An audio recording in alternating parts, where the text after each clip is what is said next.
What's happening, good people?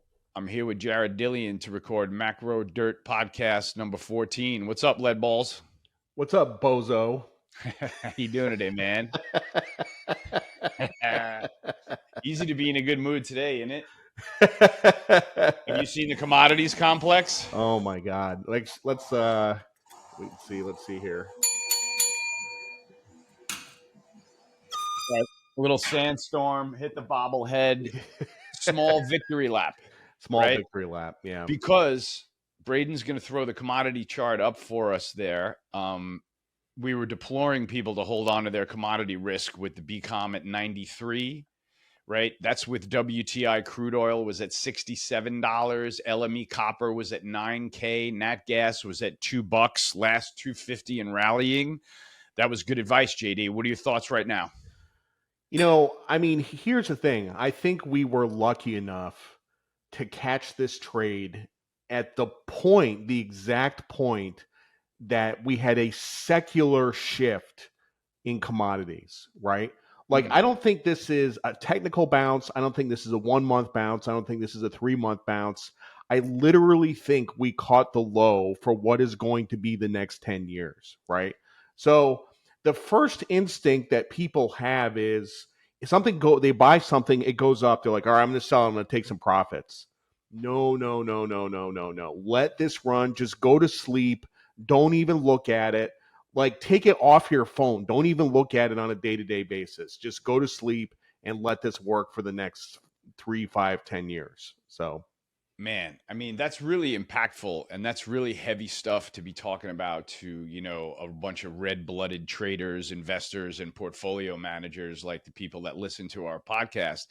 How do you see it playing out? Like in my mind, I could see that type of scenario playing out in sort of a round robin of baton handoff leadership in commodities where gold punches up to new highs and then all of a sudden natural gas burps up to $3 in the wintertime burps. because there's some kind of a shortage, right? And then WTI goes 80 bid on one crazy headline or something like that, and it's, oh my god, there goes energy, there goes uranium, there goes gold, there goes silver, just went berserk, right? It could be one of those flywheels in commodities, Yeah. couldn't it? Yeah, I absolutely agree. Yeah. Now, one of the reasons that the setup is so delightful is, we've gone from a spot where commodities we think are now in favor. And in terms of positioning, all time record, setup in energy positioning where they've got no length on, they've got a big short position on. They're definitely short copper, expecting this recession. And we've got to turn the boat in all of these CTAs from being short metals and energy to being long. And that's like, as you say, It's that going to take takes a longer. while. It's Yeah, going to that take a takes a while. lot longer than people think. The other thing, I actually have a pretty good idea on a way to play this. Glencore. Mm, You should pull up a chart of Glencore, like a 5 year chart. Man, it bounced exactly where it was supposed to. You've had like a 3.5 year consolidation. If it breaks out, it's going to run. This is an amazing chart. So, this is my free idea for you right now. well, they are the master class in the commodity space. And if you've tracked that stock before, you know that it goes hand in hand, trades great alongside rallying commodities, base metals, energy, everything like that. So I agree, man. That's a great play. But, I want to talk a little bit about the response in the markets because it was really, really pronounced, yesterday, as we got confirmation that as we see the BCOM crawling out off of the lows, and you and I are getting confirmation that the commodity space is waking up. First that China stimulus headline, we get a 4 sigma rally in the Shanghai Composite, turns that thing on a dime, right? 3 sigma rally in copper, and Braden, if you could throw up that copper chart right now. Through massive technical moving average resistance to 9,900 at the peak for the commodity guys, right? Freeport McMoran with a 3 sigma rally through resistance. Now the equity guys are all salivating about the metals and mining space. 3 sigma rally in iron ore, 2 sigma rally in silver miners, 2 sigma rally in industrial miners, XME toward the top of the range, and for the cherry on top, a 1.5% rally in gold to a new high. Now, this is the stuff that gets me excited. What do you think of that, JD? Man, I was pitching a TP yesterday.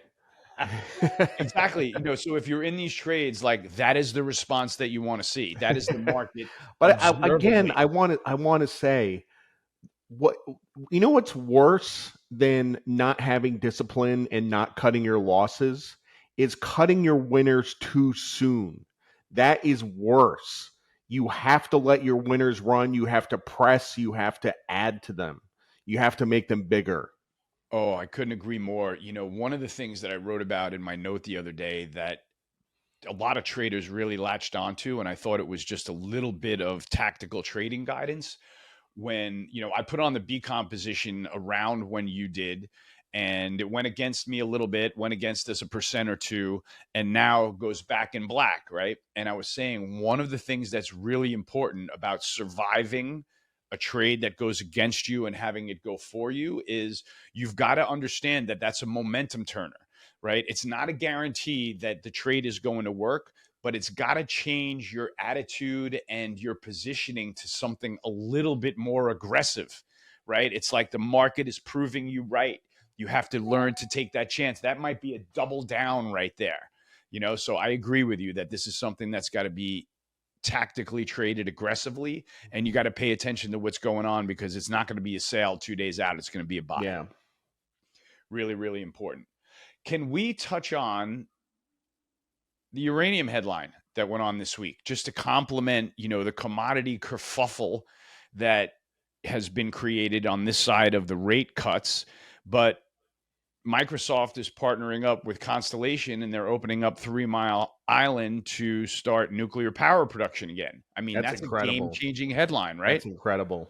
Yeah, that is not to me a sell the fact headline in uranium.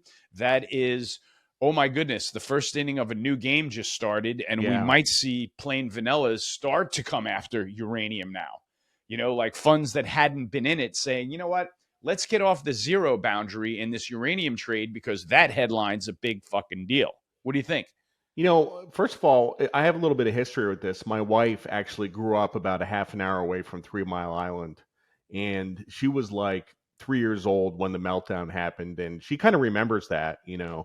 Um, it's funny because that name, like 47 years later, has like so much stigma attached to it, and you have to imagine that the negative press around reopening it is so massive, and Microsoft doesn't give a fuck. Like they're just going to do it. Them in Constellation, like, we need power for AI. This is how we get it. We're going to reopen it. So, Absolutely. And it's something where, Doomberg wrote about it beautifully this morning. If the big banks and big tech are going to throw their weight behind this new nuclear energy model, I'm going to tell you that the media is going to go silent on the dangers of nuclear energy and, nuclear waste cleanup. It's just going to get totally eradicated from the narrative. I mean, you've been following what's going on in Germany, how their nuclear power has basically gone to zero, right? And Yep. now they're paying like so much more for energy. Like it's insanity. Yeah. Yeah. And so that's why I feel like this headline is not something that you can ignore, right? If we talk about what's going on in the stocks and in uranium, there has been I would say, a muted response in cash uranium, although it is trading higher. There's been a huge response in the miners in URA led by Cameco. It's trailing sort of Constellation Energy, which is, I don't think, inside the URA ETF. If it is, it's a small part of it. But what's happened is there's a double bottom in URA, and they've vaulted right back to moving average resistance. It's the kind of thing where that's a good low. If you look back on the charts at that double bottom, you're like, yeah, I can lean on that low. And now if we, God forbid, get above the moving averages, this thing is going to resume trend and run. That's what I think is going to happen. Yeah, I'm actually not involved. We've talked about this before. I kind of get involved in stuff when it's bombed out and nobody loves it and whatever. And that's kind of when I was buying uranium and stuff like that. And now that it's run up a bit, I'm not involved. I sold out of those positions before, but it's fun to watch. It's funny, like you're talking and you're actually making me bullish. Like I'm sitting here, I'm like, oh shit, maybe I need to buy Yeah. some uranium. If we're not doing that though, JD, we're not doing our job. It's like the whole reason that we're getting together and having these conversations in front of people is, in case we need to urge them to change their portfolio or at least think about it in a different way. So it's important that we do that and have that sort of salesy effect on these trades that we're talking about, right? Um, you mentioned economic data in our conversation before being a little bit irrelevant now to this trade. Tell me what you meant by that. I think that's important, and I have some balance for it as well. All right, so we got claims tomorrow, right? And a whole bunch of other data. I think we have like durable goods and some other stuff, but we have claims tomorrow. It, it doesn't matter where claims come in. It does not matter because the Fed is on a predetermined path. They're going to cut interest rates 150 to 250 basis points. There really is no data that can be hot enough that is going to get them to stop, right? So if you see claims print like 210, 215 tomorrow, like I mean, you'll see a reaction in the market, but it's not going to last long. The Fed is going to do what the Fed is going to do. Like they're just going to cut no matter what, so the data just becomes a lot less useful. No, that's fair. And that's a little bit more of a macro level. When I look at it at the micro level, I touch on exactly what you said, where there are going to be reactions to the data that are going to be purely emotional and hysterical, and they're going to provide a lot of opportunity because, like you said, the trend is going to take place no matter what, right? Like we've turned the corner here. The commodities are going to be bought. So in my opinion, when you get a piece of data that's a little bit of an economic miss or something like that or just a little bit weaker, and you see a dip in oil, a dip in natural gas, a dip in commodities, that's the opportunity right there. It's like, oh, okay, well, I'll take advantage of this little reaction and put some more on the pad because the big picture is this stuff's going up. By the way, I got to jump in here and talk a little bit about the Fed and data and stuff. Go ahead. So I did an interview with NPR last week, and it was either right before the Fed meeting or right after the Fed meeting. But she's like, "Do you think this is going to cause mortgage rates to go down?" And I'm like, "No." I'm like, "We literally spent the last 9 months pricing in this rate cut. Like mortgage rates are not going to go down; they're going to go up, and that's what happened." Mm-hmm. So 10s, 30s went up. The curve is positive 23 basis points now. The curve is steepening. Even as the Fed cuts, long rates are not going to come down. They are going to go up. Today is Wednesday. The bond market is a mess. Like I think long rates have a long way to go on the upside. So yeah. Great color there, yeah, and it's interesting if you just look at the curve on a technical basis. It based for a long time and then went on the move, and now it's breaking out technically, and you're like, man, you got to be careful of this thing trending right up to positive 50 basis points, and trying to think about ahead of time what's that going to mean for the markets, and it's not always a sort of obvious path for them, but I think it's important to think that way and try to price that into the future. I'll tell you Um, what, if we come in next week and bonds are a couple points lower, I'm going to be hitting the bell. Yeah, yeah, yeah. No, I'll give you that. I'll give you that. It just doesn't seem like, man, they just, they've been holding the rally so well, and every sell off is met with buying, and man, that trend is just hasn't been damaged enough for me to be able to pile in on the short side. Yep. But that's your trade, that not mine, and you're much better at trading the credit markets than I am. What do you think we eventually bottom out, JD? Just to give some people some context, for example, in tens or twos, whichever you think. Like, do we trade 3% in tens or? I think tens go to 4.5 over time. Oh, I think they excuse go me. to Did I four get and a the wrong half. level in tens? Three, fours go to 4.5, so rates go much higher. Yeah. I think tens go to 4.5, 30s go to 5. I think Okay, 10s, 30s steepen as well. That's where I think we're going here. got it. Do you think that the dollar weakness continues? This kind of plays into our commodity bullishness. For me, that's we've seen a direct correlation of rates lower, dollar lower. If rates are going to go higher now and the dollar is going to follow it, is that going to hurt? Is that going to be a headwind to our commodity trade now? What do I you think think? about that all the time. If you look at the chart of DXY, it looks like it should be bottoming. It should be bottoming. and it cannot get off its ass. I honestly, I think the dollar is gonna break support and head lower. I do. Okay, so I want to throw some fire on that idea because I think that's a pretty hot idea. If there's one thing that was obvious after the FOMC, it was the reversal days that we had in the dollar index higher and in gold lower, right? There was an outside reversal day at the top of the gold market. We traded a new high back below the previous day's range. Dollar index, new low, back up, total chance to reverse. 2 days later, dollar index getting shit on, gold making a new high. Take your outside reversal day and shove it. That's the sign of a trending market. By the way, gold is a fucking priapism. It is just it Every every incremental headline is generating incrementally more buying. yep. That's how I feel like I see it right now. And I'm not going to be shocked if gold, starts gapping higher at some point, and maybe that gets us to the Icarus print in gold where we want to take a lot of profits on a long position.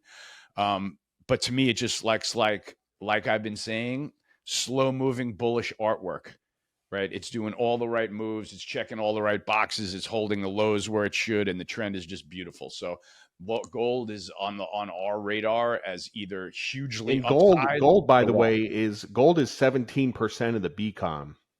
Yeah, it's the whole thing. It's Yeah. the whole thing. Um, Gold and natural gas are huge. So the other thing is, natural gas is interesting to me now heading into the winter months where we just had a good double bottom on that chart as well. And now we're picking up through resistance at 250. If that thing starts running and gold stays bid, the BCOM is going to go a lot higher and attract a lot more buyers. So, it's good that we've gotten one thing to keep in mind that I always say, if you're high fiving with one hand, make sure you're taking profits with another. So if you were able to squeeze your legs together in the BCOM down at 93, which with whatever commodity risk you had on, don't be afraid to let some out here at 100 while we're playing Sandstorm and tapping on the school bell. Okay, just important, a little tactical thing to include there. Before we go off markets, which is kind of still on markets a little bit, any thoughts on Nancy Pelosi tapping out of Visa before the lawsuit, JD? Oh my God! 2 weeks before the lawsuit. I mean, it wasn't a huge position for her. It was a $500,000 position, but she got the tip. She sold the stock. It was her husband actually, and dude, nothing really makes me mad. I don't get outraged about stuff. Yeah, I you don't don't. scroll through Twitter and get pissed off and start like replying to people. I don't care. But I saw that and I'm like, what the fuck? Like these people are just terrible, Like it's just blatant insider trading and it's legal and they can get away with it and they do not care. They do it in front of God and everybody. And it is, dude, it is a travesty. It is a travesty. Oh, that's a great rant, man. You can't, I couldn't agree more, and that's why those lizards work on Capitol Hill and play by those rules and not give a shit what people think. At some level, like I've always said, I would need about 1 month of being able to insider trade before I blew up an account bigger than anybody in Congress ever has. So And that's the amazing thing. If you look at like congressional stock trades, like it's really only about 20% of them that trade regularly. They have access to all this market moving information and 80% of them are too stupid to take advantage of it. You know? Everybody talks about Nancy Pelosi. It's really her husband. Like the guy I mean, he knows what he's doing. yeah, they're trying to be wheelers and dealers. Three-quarters of them have no understanding. And if you and I were able to play by those rules, I mean, I only need tomorrow's newspaper once. That's it. I only need that once. Okay. Because then I'm done trading after that. I put on the position, the newspaper comes out, I get rich and it's over. Right. So that's how a trader looks at that. If you're, yeah, exactly. We can ring the bell on that. That's your hobby horse, and I appreciate because I love hearing that passion. The thing that freaked me out this week was the visual of Volodymyr Zelensky in Pennsylvania at a U.S. arms manufacturer with Josh Shapiro, who is signing bombs that are about to be probably dropped on some innocent Russians at some point soon. And this guy who is, I don't even know what is he, a congressman in No, Josh Shapiro is the governor of Pennsylvania. government of Pennsylvania, right? I Yeah. wanted to make sure I had the right title for him. But this governor of Pennsylvania thinks it's so important that we continue, with this Ukraine campaign, that he's signing bombs on Twitter and TV and everything like that. And that just literally made me throw up quite a bit. Zelensky is going around to campaign events. He's campaigning for Kamala Harris. It's nuts. And don't forget, the guy that just got arrested for trying to assassinate Donald Trump was a big Ukraine guy. Like, he wanted to like recruit people to go and fight in Ukraine. Yeah. The whole thing, and then and then the Department of Justice published his letter, which offered a bounty on Trump, and you're like, oh my God, there is nothing that they will stop at. And I guess that's the thing that makes you cringe so much, is that they look so desperate right now in every way, shape, and form, so desperate to continue this Ukraine like semi charade, that it's so right in your face that they need photo ops like Josh Shapiro signing bombs to try to win over public support. And I don't know how it does anything but make the public cringe. So we'll see if one day that there's an end to that type of viscerally disgusting propaganda, but I'm not sure. On a lighter note, on the sports note, we got to, we've been watching her, but Caitlin Clark, I guess their season just ended, but man, she deserves some applause for that, huh? I think the Olympic selection committee has been made to look very, very foolish. Yeah. Like, very, very foolish. She is probably the best player in the league, and definitely the best rookie of all time. And they keep, dude, the women are way more vicious than the men. They poked her in the freaking eye. Like, they're always hacking her. Like, the thing is, I was actually pretty good friends with a major league pitcher. His name was Chris Waters, and he pitched for the Orioles. He pitched the final game in the old Yankee Stadium against the Yankees. Oh, wow. Yeah, so he met Babe Ruth's granddaughter and all this stuff. Like, Wow. I think he only pitched like 40 or 50 major league games. He spent a lot of time in the minors. He was a pretty interesting guy. And he told me this story about how, I asked him, I was on a radio interview, and I asked him if the manager ever told him to throw at somebody, right? And he's like, yeah, when I was in the minor leagues, the manager told me that this guy hit a home run. He was Cadillacing around the bases. So he's like, yeah, I hit him in the back. Except he missed and hit him in the neck. Like, threw like a 95-mile-an-hour fastball and hit this guy in the neck. There was like a bench clearing brawl. Like, they're all fighting. And then he said they all went out to the bar afterwards and had a laugh about it. Like, they're all friends. It's a fraternity, right? Like, it's all in good fun, like, whatever. Dude, the women hate each other. They hate each other. There is no fraternity. They're out for blood. Seriously. Yeah, no, that's true. You always see, in male sports, like at the end of the Stanley Cup playoffs, the two teams that were literally trying to rip each other's heads off for however many games, or shaking hands and having a hug and things like that. And you just don't get the sense that women's sports is like that. I mean, when I saw some of the flagrant fouls that they dropped on Caitlin Clark, it is so abundantly obvious that they literally do not like her there.